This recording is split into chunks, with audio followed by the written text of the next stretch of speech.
pick to the Bucks for third and fourth round picks in 2018. JPP was quite disruptive for the G-men. He batted 39 passes since 2010. That is the second most in the NFL, behind only J.J. Watt. We welcome in now Giants reporter Jordan Raanan. Before we spin ahead, let's go back to yesterday. JPP was a Giant for 8 seasons. What was the internal reaction to him being traded? Yeah, I spoke to him and texted with a bunch of players. They were surprised because there was no inkling that this move was about to happen. Even according to multiple sources, JPP himself had no idea it was about to go down. So in that regard, they were surprised. But in regards to the Giants shaking up this defense, which a lot of them admitted was dysfunctional last year and even toxic maybe in that locker room, they're not surprised to see all these players getting moved and players moving on. Look, Dominique Rodgers-Cromartie was cut. Defensive captain Jonathan Casillas is not back. Now JPP's gone. So they know, new regime, there's going to be a lot of changes, especially on that defensive side of the ball. So in that regard, they sort of expected some of these moves. So, Jordan, here's the big question now. So what does it mean for the number 2 overall pick in the draft? Yeah, to me, when I look at that, it means, seeing this trade, it means the Giants are more likely to actually move out of the number 2 spot maybe than we thought before.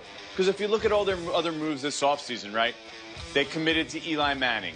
They signed a 31-year-old running back, a soon-to-be 30-year-old left tackle to a record deal. All those moves stated, look, this team is in it to win now. Even Alec Ogletree, that trade, that's a middle linebacker for $10 million. But now you look at this trade and you say, hey, maybe the Giants are at least open to saying, hey, we have to think about the future as well as we move forward here. And with that number 2 pick, they're in a really power position, considering a quarterback might go 1, quarterback's likely to go 3.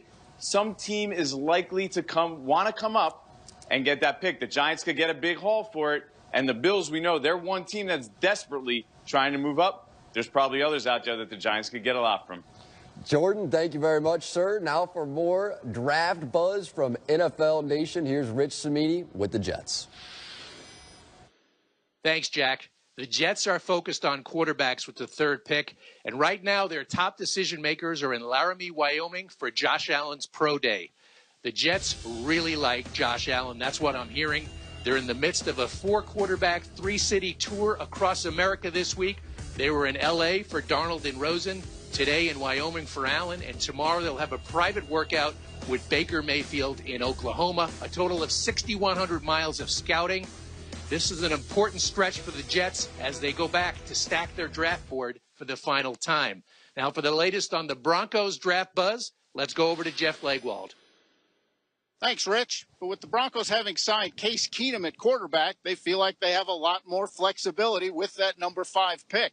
They can sit and see if one of the draft's 3 best players are available. Saquon Barkley, Quentin Nelson, or Bradley Chubb. Or if the quarterback they really like is still on the board, they would still give that a long look. But in the end, they know their best value will likely be to stay at number 5 and see who's available. Back to you, Jack. Thank you, Jeff. Speaking of the Broncos and the Jets, we'll take a look at the top 5 picks in the draft when we come back, and Josh Allen's pro day from Wyoming coming your way live.